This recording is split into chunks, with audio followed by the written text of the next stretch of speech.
बीच एक और बड़ी खबर, बीजेपी 101 जो सीटों का फॉर्मूला एनडीए में सामने आ रहा है वो आपके सामने रख रहे हैं। जेडीयू 101, ये 3 डिजिट नंबर में दोनों पार्टियों की संभावना जताई जा रही थी और एलजेपी आरबी देखिए 29, आरएलएम की बात की जाए 6, यानी कि अब ये जो फॉर्मूला है कुछ इसी तरीके का फॉर्मूला होगा। हमको भी 6 सीटें देने का अनुमान सामने आ रहा है। संभावित फॉर्मूला ये हम आपको बता रहे हैं न्यूज 18 बिहार झारखंड पर। सबसे पहले आप सीटों के फॉर्मूले को देख और समझ रहे हैं, नंबर क्या होंगे वो हम आपके सामने रख रहे हैं। एलजेपी आरबी को 29 सीटें, कहा जा रहा है कि आरएलएम को 6 और इसके साथ ही मांझी की पार्टी की बात की जाए तो 6। यतेंद्र ज्यादा जानकारी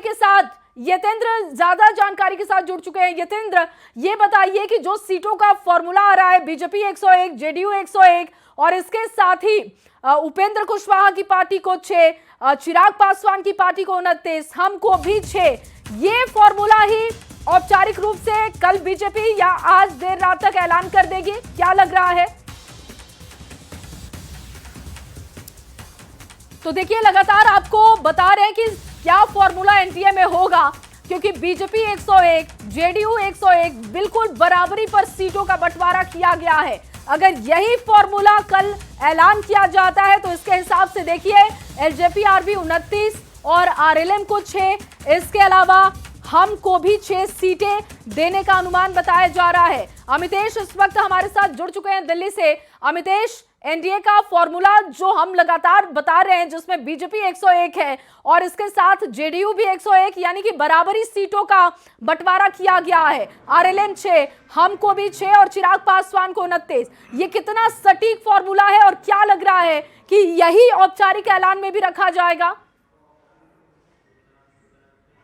देखिए, औपचारिक तौर पर ऐलान हो गया है और एनडीए के सभी घटक दलों के जो प्रमुख नेता हैं उनको इस बारे में सूचित कर दिया गया है और औपचारिक तौर पर इस बात का ऐलान हो गया कि एनडीए के भीतर सीट शेयरिंग हो गई है। जेडीयू बीजेपी दोनों बराबर यानी 101 सीटों पर चुनाव मैदान में उतरेगी और चिराग पासवान की पार्टी को 29 सीटें इस बार मिलेंगी, एलजेपी रामविलास को मिलेंगी। और खासतौर से जो उपेंद्र कुशवाहा को 6 सीटें देने की बात थी, साथ में जीतन राम मांझी की पार्टी को भी 6 सीटें दी जा रही हैं, यानी दोनों को 6 सीटें। तो उपेंद्र कुशवाहा और जीतन राम मांझी दोनों को 6 सीटें दी जा रही हैं। लेकिन इसमें देखा जाए तो विनर के तौर पर अगर किसी का ज़्यादा जिक्र होगा तो इसमें चिराग पासवान का, चूंकि चिराग पासवान ने बार्गेनिंग किया और 29 सीटों तक अपनी संख्या को लेकर के चिराग पासवान गए हैं। और ये आज जो फॉर्मूला हुआ है जो सामने बिल्कुल क्लियर हो गया है, अब इसमें किसी तरह की कोई दूसरी गुंजाइश नहीं है, सभी लोग इस पर सहमत हो गए हैं। उसके बाद आधिकारिक तौर पर जेडीयू के राष्ट्रीय कार्यकारी अध्यक्ष संजय झा ने इसको ट्वीट भी कर दिया है। और दूसरी तरफ जो बाकी जो ये खबर है, इसके सूत्रों के मुताबिक भी जो तमाम चीज़ें आई है, जो मैंने बताया आपको कि बीजेपी के सभी साथियों को इस बारे में बीजेपी की तरफ से सूचित कर दिया गया है कि 101 सीटों पर जेडीयू और बीजेपी दोनों चुनाव मैदान में है। 6 सीटों पर हम और आरएलएम दोनों चुनाव मैदान में है और 29 सीटों पर चिराग पासवान की पार्टी चुनाव मैदान में उतरेगी। तो सीट शेयरिंग का फॉर्मूला, सीटों की संख्या बिल्कुल क्लियर हो गई है।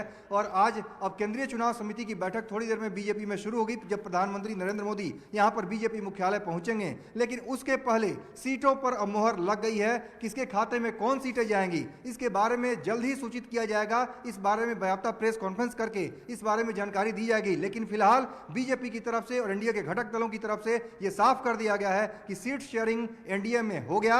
101 दोनों बड़े दल, 6 दोनों दल, जिसमें उपेंद्र कुशवाहा की पार्टी, मांझी की पार्टी और साथ में 29 सीटें चिराग पासवान की पार्टी को मिल रही हैं। जी बिल्कुल अमितेश, और देखिए जो खबर आप दे रहे थे उस पर मुहर भी अब लग चुकी है और संजय झा का पोस्ट एक्स पर जो सामने आया है अपने दर्शकों को दिखा रहे हैं और बता रहे हैं कि कहा गया है कि बिहार में बिल्कुल हम तैयार हैं, बीजेपी को 101, जेडीयू 101, ये जो